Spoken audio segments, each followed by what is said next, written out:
पड़ोस की विमला आंटी की बेटी की शादी में गई नैन्सी अपनी माँ साधना को खाने में बिजी करके खुद जाकर डीजे पर नाचते हुए जोर जोर से गाना गा रही थी। पारा इतना हाई हुआ कि थर्मामीटर टूट गया, सैया जी का टपक टपक के हाय पसीना छूट गया।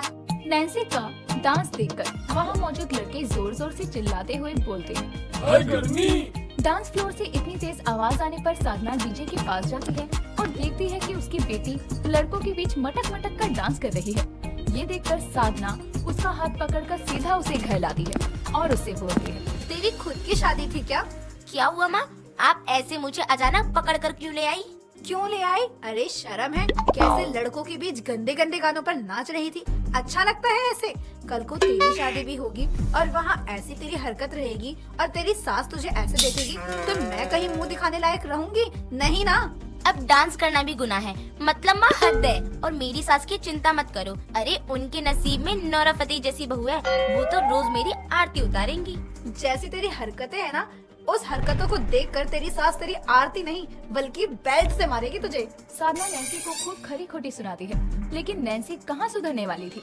वो अपनी माँ से छुप छुप कर नौरा के डांस की वीडियोस देखती और उसके जैसा मेकअप करती। नैन्सी नौरा फतेही की बहुत बड़ी फैन थी। उसकी हर डांस मूव्स को हूबहू नैन्सी कॉपी करने में माहिर थी। साथ ही किसी की भी शादी हो या पार्टी, बिना बोले उसके पैर नौरा फतेही के गाने पर थिरकने लगते थे। में बात नैन्सी के लिए एक बहुत अच्छे घर के लड़के मोहन का रिश्ता आता है।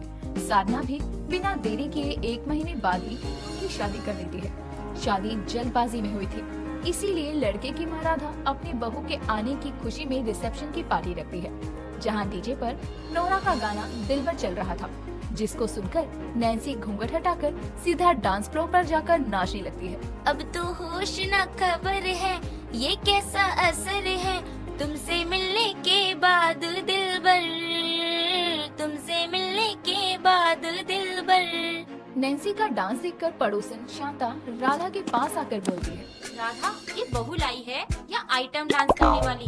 उस एक्टर नौरा फतेही को बहू बनाकर लेकर आई है। वो शांति बहन, मेरी बहू को बोरा फटेगी पसंद है ना, इसीलिए उसके गाने पर खुद को रोक नहीं पाती। अरे लेकिन अपने ही रिसेप्शन पर ऐसा डांस, तौबा तौबा। वैसे अब इस वजह से तुम्हारी मुंह दिखाई की रस्म खराब हो गई, क्योंकि बहू का मुंह तो छोड़ो, उसका नाच भी पूरे मोहल्ले ने देख लिया। एक तरफ शांति अपनी पड़ोसन से ताने सुन रही थी, तो वहीं नैन्सी के पति मोहन को भी उसका एक दोस्त राघव बोलता है, भाई भाभी तो बड़े अच्छी लेकर आया है, बिल्कुल नोरा फतेही की तरह नाच रही है, कमर देख कैसे लचक रही है, उसी की तरह सेम डांस और चेहरा भी बिल्कुल उसी की तरह दिखता है। थोड़ा सोच समझ कर बोल भाई, भाभी है तेरी, पत्नी है मेरी। अरे मैं तो बस तारीफ ही कर रहा था भाई, कोई नहीं, माफ करना। रिसेप्शन पर तमाशा होने पर मोहन नैन्सी का हाथ पकड़कर उसे कमरे में ले जाता है और गुस्से में उस पर चिल्लाते हुए कहता है, तुम क्या कोई आइटम डांस करने वाली एक्ट्रेस हो जो गाना सुनते स्टेज पे चली गई? अरे भूल गई थी क्या कि तुम्हारा ही रिसेप्शन है और लोग तुम्हें यहाँ बधाई देने आए थे, ना कि तुम्हारा डांस देखने। माफ करना मोहन जी, वो मैं जहाँ भी नौरा फतेही का गाना सुनती हूँ ना, तो मेरे से रुका नहीं जाता, डांस निकल जाता है। अगली बार ऐसा हुआ ना तो नाचते हुए घर से निकल जाना, समझी तुम? मुझे नहीं बर्दाश्त है कि कोई मेरी पत्नी को लेकर गलत शब्दों का इस्तेमाल करे। शादी के पहले ही दिन नैन्सी अपने नौरा के क्रेज के चलते अपने ससुराल वालों की नाक मोहल्ले में अच्छे से कटवा देती है, लेकिन पति की धमकी के बाद से नैन्सी ने अपने ऊपर काबू रखने की सोची थी, इसीलिए अब से वो नौरा का गाना सुनकर चुपचाप खड़ी रहती थी। लेकिन एक दिन मोहल्ले में डांस प्रतियोगिता थी, वो भी बहुओं के लिए, जिसमें जीतने वाले को पूरे 1 लाख रुपए इनाम मिलेगा। इतना बड़ा इनाम सुनकर राधा भागी भागी घर आती है और अपनी बहू से कहती है, बहू, मोहल्ले में डांस की प्रतियोगिता है और जीतने वाले को पूरे 1 लाख रुपए मिलेंगे। ये तो अच्छी बात है माँ जी, लेकिन आप मुझे ये क्यों बता रही हैं? अरे तुझे इसीलिए बता रही हूँ ताकि तू इसमें भाग ले। उस दिन रिसेप्शन वाले दिन सबने कहा था कि तू बोरा फटेगी की तरह डांस करती है। माँ जी, बोरा फटेगी नहीं, नौरा फतेही है उसका नाम, और मोहन जी ने मुझे उस दिन नाचने से साफ साफ मना कर दिया, इसलिए माफ करना, अब मैं डांस नहीं करूँगी। अरे पागल है क्या, 1 लाख रुपए की बात है, तेरे जैसा डांस पूरे मोहल्ले में किसी की बहू नहीं कर पाएगी। मान जा बहू, मोहन को मैं मना लूंगी। सास की कई मिन्नतें करने के बाद जाकर नैन्सी कहीं जाकर डांस को राजी होती है। वहीं शाम को राधा मोहन को भी पैसों का लालच देकर राजी करवा लेती है और आखिरकार प्रतियोगिता का दिन आता है, जहां मोहल्ले की सभी बहुएं डांस करती है। उन सब के बाद बारी आती है नैन्सी की, जो डांस करते हुए अपने पति को देखकर गाना गाती है। ओ मन भर गया है जो हमसे, सारे रिश्ते तोड़ देंगे, जिस दिन आदत बनेंगे उसी दिन ही छोड़ देंगे, हंसने ना देंगे तुम्हें, रोने ना देंगे। नैन्सी की आंखों में गुस्सा देखकर मोहन की आंखें झुक जाती है, लेकिन इस प्रतियोगिता में सबसे अच्छा डांस नैन्सी ने ही किया था, इसीलिए वो जीतती है। ये देखकर राधा बहुत खुश होती है और प्राइज मनी लेकर सभी लोग घर आते हैं, जहाँ पहुँचकर नैन्सी अपनी सास और पति से कहती है, माँ जी मुझे ना इन पैसों में से 25,000 दे दो, मुझे जरूरत है। क्या जरूरत है तुम्हें 25,000 की? या फिर तुम ये दिखाना चाहती हो कि ये तुम्हारे जीते हुए पैसे हैं, तो तुम ही खर्च करोगी? ऐसा होता तो 25,000 नहीं पूरे 1 लाख मांगती, लेकिन मुझे 25,000 ही चाहिए। अरे बहू, तुझे क्या जरूरत पड़ गई 25,000 रूपए की, बताना। माँ जी आज डांस प्रतियोगिता के जज ने कहा था कि मैं बहुत अच्छा डांस करती हूँ, तो मुझे ये डांस दूसरों को भी सिखाना चाहिए। पागल हो क्या? ये डांस दूसरों को सिखाने वाला डांस है। चुपचाप घर में बैठी रहो बहू की तरह।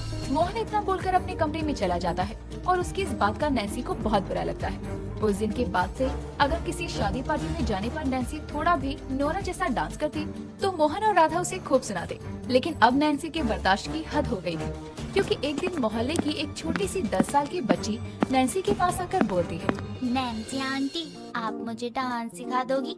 मम्मी ने कहा था आप बहुत अच्छा डांस करती हो, बिल्कुल टीवी वाली हीरोइन की तरह। मुझे बिना वैसा ही डांस सीखना है। अरे बस इतनी सी बात, मैं आपको डांस जरूर सिखाऊंगी। ठीक है, कल से आप आ जाना, और अगर आपकी कोई सहेली या दोस्त हो जिसे डांस सीखना हो तो उसे भी ले आना। ठीक है नैन्सी आंटी, थैंक यू। बच्ची के जाने के बाद जैसे ही नैन्सी पीछे मुड़ती है तो सामने मोहन और राधा खड़ी थी, जो नैन्सी के इस फैसले को सुनकर उससे बोलते हैं, तुम्हें मना किया था ना कि नूरा फतेह बनने की कोशिश मत करो। लोगों के बच्चों को ऐसे कमर मटकाना सिखाओगी? हाँ बहू, मोहन सही कह रहा है। चुप, एकदम चुप। जब इस डांस से आपको पैसे मिले तो मुझे पूरे मोहल्ले के सामने नचवा दिया, तब तो बड़े शान से बोला था नोरा जैसा डांस करती है मेरी बहू, नोरा जैसी दिखती है। और अब जब मैं इसी डांस को अपने अच्छे के लिए इस्तेमाल करना चाहती हूँ तो आप दोनों को दिक्कत है? पर बहू, पर कुछ नहीं, अगर आप दोनों ने मुझे डांस एकेडमी खोलने नहीं दी तो मैं मोहल्ले वालों को बता दूंगी कि उस दिन प्रतियोगिता में जीते पैसे आप दोनों ने रख लिए और मुझे एक फूटी कौड़ी भी नहीं दी। साथ ही मुझे मेरे ससुराल वाले प्रताड़ित कर रहे हैं। नैन्सी के ऐसे बोल सुनकर मोहन और राधा सच में डर जाते हैं और उसको अकेडमी खोलने से नहीं रोकते। तो वहीं नैन्सी अपने डांस के हुनर पर खुद की पहचान बनाती है और अब लोग उसको नोरा फतेही जैसी बहू नहीं बल्कि उसकी अपनी पहचान से जानते हैं। ये सब देखकर समय के साथ राधा और मोहन को भी अपनी गलती समझ में आती है और फिर वो नैन्सी को आगे किसी चीज के लिए नहीं रोकते बल्कि उसका साथ देते।